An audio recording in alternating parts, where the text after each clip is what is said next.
you, Chris. It is officially summer break for some students in our area. Online learning in Richmond, Columbia, and Burke counties is now done. The official last day for Aiken is still 2 weeks away. The class of 2020 lost a lot of special moments due to the coronavirus, but it did not stop them from celebrating their accomplishments today. News 12's Wrdw joins us live from one neighborhood where they're recognizing seniors. Tradisha? Yeah, Laura, and right now I'm standing outside Woody Hill Circle. You can still hear the music playing in the background. If you take a look behind me, you can see lots of balloons, people still riding down just to celebrate Ariana Calhoun. She graduated from Greenbrier High School today, and they want to make sure she felt all the love and support on the big day, with graduations being canceled, some graduations being postponed.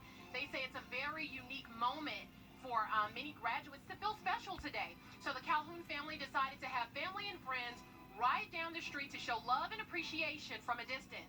And though Ariana says this is the day she imagined being dressed in her cap and gown after a long year of hard work, the Calhoun family says it was a last-minute change, but seeing the smile on her face was all worth it. By them changing the date, so late, it was kind of hard to get all our invitations reprinted. I'm feeling really excited to have all my friends and family come by and give me my gifts. So it's something different and new.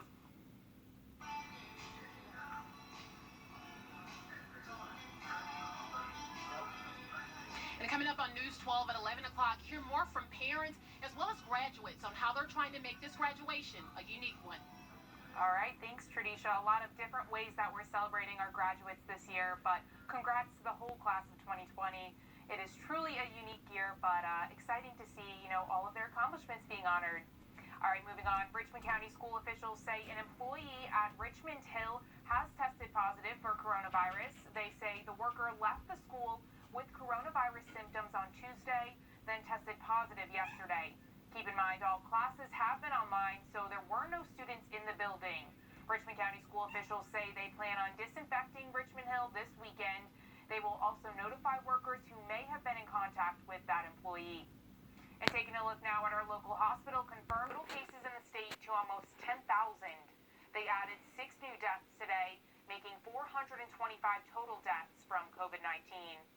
After President Donald Trump said places of worship can now reopen, deeming them essential, the CDC is releasing new guidelines for churches and other religious groups. Here are some of those recommendations, the first including changing how churches get financial contributions, like by using a stationary collection box, another option accepting electronic contributions. Other guidelines include limiting physical contact as much as possible. These are some of the things that churches have already started doing, like stopping handshakes, hugging, or kissing. And basketball could be getting its start again soon, thanks to the Walt Disney Company. Reports reveal the NBA is in talks with Disney about restarting the remainder of the season at the Wide World of Sports complex in Orlando. According to that plan, it would also be a single hub for games, practicing, and player housing. The goal is to resume the season by late July with limited outside exposure. Right now, that plan is still in very early stages, and it would have to be approved by the NBA commissioner. And a skateboarding fan from Georgia met his idol thanks to a FedEx driver and the power of social media. It all started when 6-year-old Cooper from Suwanee, Georgia, took his skateboard, ran after a FedEx driver in his neighborhood, and asked him to mail it to pro skateboarder Tony Hawk.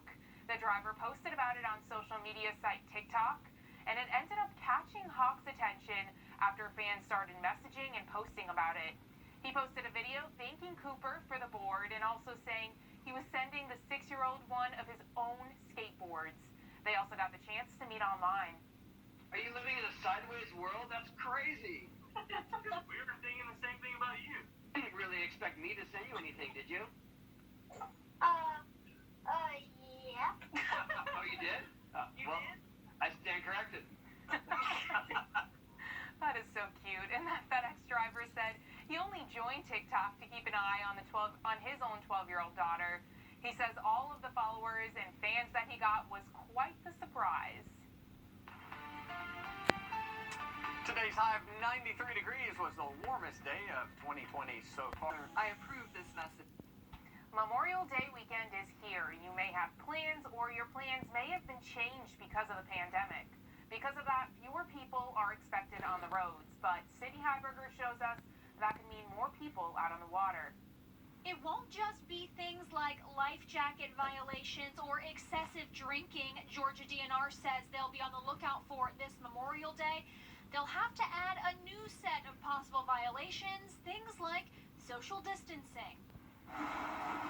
As you hit the water this Memorial Day, you'll still need to follow all the usual rules. But this year, you'll have to stay socially distant, too. If you're not in a family group, that you would make sure that you're using the 6-foot distancing and no more than 10 people in a group. While AAA thinks this year might show a record low number of people on the roads, Corporal Ben Payne is expecting more people on the water. But with gas prices down, I think a lot of people will hit the waterways. He says during some weeks of the stay-at-home orders, the Department of Natural Resources saw a 70% increase in license sales. But more people in the water means officers will have to up their game. Guys that are inland that don't have waterways, typically we will pull them to the waterways. We will have, at least 4 or 5 boats per lake and then 2 or 3 boats on the rivers themselves. Fun in the sun doesn't mean the pandemic is over. Whenever we see people that are not using the social distancing, we will interact and have them disperse. Corporal Payne says if people are compliant, DNR usually won't issue a citation. But if they do, it could cost you a pretty penny. It's kind of like a reckless conduct charge. Any misdemeanor can be anywhere from $0 to $1,000 or up to 12 months in jail. Of course, that is up to a judge. In Augusta, Sydney Heiberger on your side. All right, thanks, Sydney. We're taking a look outside at Aiken. You buy Mountaineer Pest Services. It was a touching moment between a grandfather and his grandchildren, one graduating from law school and the other from medical school, 2 major achievements that the siblings wanted to share with their 86-year-old grandfather. The pandemic, of course, made that harder than usual, but not impossible. Kimberly Chang shows us the touching moment. Swim every ocean. The nurses were super nice to be a part of it. They knew we were coming, so they put him right by the front door. An emotional surprise reunion through glass. A proud grandpa sees his grandkids for the first time in months in their caps and gowns. 25-year-old Vanna Ebrahimi graduated from Loyola Law School Sunday, and her brother graduated from medical school. A momentous occasion that they had to share with one of their biggest supporters. He takes off his mask, and I just start crying. Like, his smile is there. 86-year-old Hyrik Abnews was on lockdown at a La Crescenta nursing home, where visitors haven't been allowed since March due to the pandemic. At the nursing home before Corona, we were there every single day, hours in, and it was just like we wanted to make it feel like we're all together in this. The siblings are the first in their family to graduate college. So we're an immigrant family, we're Armenian. Her grandparents and parents escaped war in Iran and eventually made it to the U.S. in 1993. They had little to nothing then, so seeing their grandchildren accomplish the American dream, it almost felt like we did it, and like we did it together. We called him later, and my grandpa doesn't speak a lot of English, but all you hear him keep saying is, "I love you." So that was a great feeling. They couldn't celebrate in a traditional way, but this moment was a silver lining. With the pandemic, there's obviously good and there's bad, and I think the good is you're able to be more intimate and have more meaningful relationships with the people around you. Hi, Matt's mom. I don't even know how many times I've watched it myself. Like, it's a moment that, like, I know I will hold forever, and that can live on with all of us forever. Swim every ocean. Oh my gosh, what a touching story. It's so tough to think that all of these moments have to be had through glass, but so incredible, like she said, to be able to do that together and for it to be more meaningful. The siblings had virtual commencement